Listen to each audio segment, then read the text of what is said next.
Hi everyone, this is Francis from Sun CCTV. Today I would like to go through the features of motion detection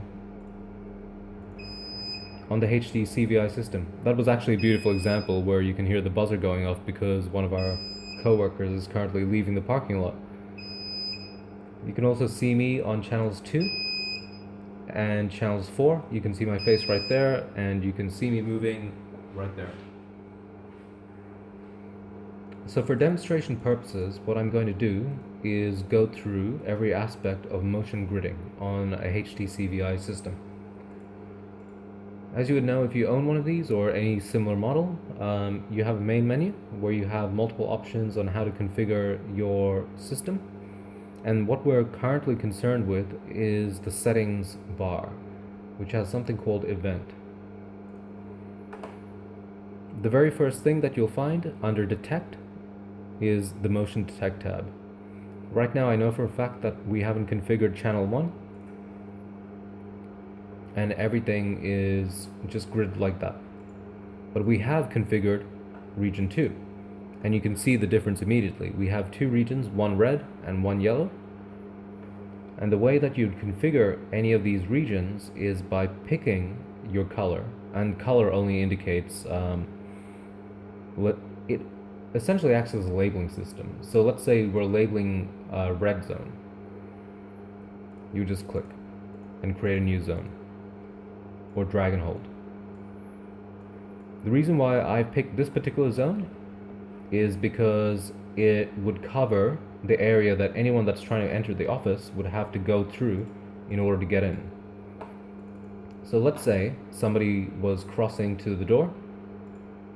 They would have to cross that red zone that I've created on this particular channel.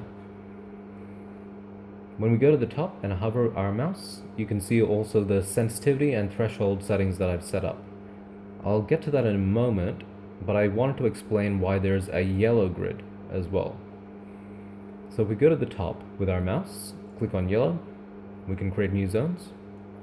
But right now I've created a yellow zone on the center left, which covers the reception area and the area in which I'm standing. Now, no motion alert is triggering, and this is why I wanted to talk about sensitivity and threshold. As you can see, the threshold for zone yellow is currently set at 100, and I'm not triggering anything. However, the threshold for zone red, or zone 1, is set at 10 and sensitivity at 35. Now, the difference between sensitivity and threshold is that sensitivity essentially, the higher you increase it, the more liable your motion detection is to pick up activity.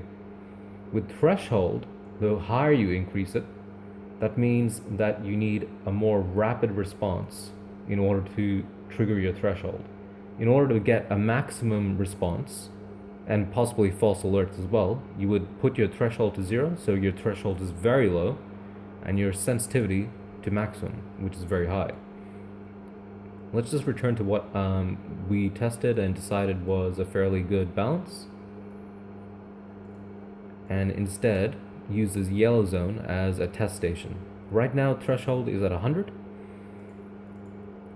I have over there the buzzer, which is the sound that you might hear, the alarm, ticked. So right now, if I move through the yellow zone, the buzzer is not going off. However, if I were to put the threshold down to the minimum and click apply, save, you can hear the buzzer going off because I've just hit that motion threshold. However, because there's a lot of movement within the office, we don't necessarily want motion to be triggered at any given moment while people are doing their work inside. So we set it quite high. However, with region 1, which is the red zone, we have the threshold set quite low because we are interested in who's entering our area or parking in our parking lot. I hope that's explained motion gridding to a certain degree, if not a complete one.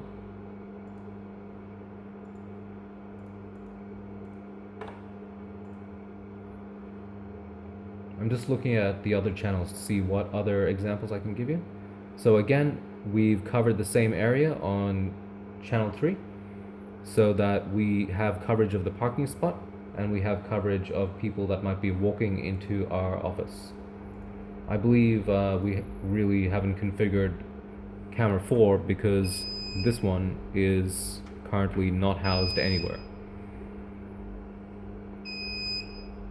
It's just a temporary camera that we're not really interested in doing anything with aside from using for testing purposes because it's an older analog model. But I hope that's answered some questions about how motion gridding works on DVR systems. Thanks for listening, everyone. This is Franz from CCTV. Talk to you later.